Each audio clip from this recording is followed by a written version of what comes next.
This is Rudra Surgical from Mumbai, India. Today we are going to show laparoscopic monopolar aspiration needle. These are aspiration needle 5 mm and its length is 330 mm. It is made by stainless steel material. These instruments are reusable and autoclave. A laparoscopic aspiration needle is a specialized surgical instrument used in minimally invasive procedure for field aspiration, fine needle biopsy, and electrosurgical applications.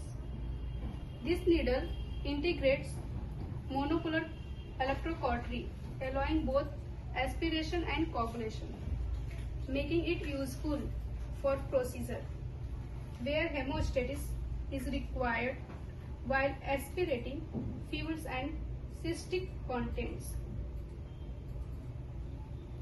For more details, contact us. Thank you.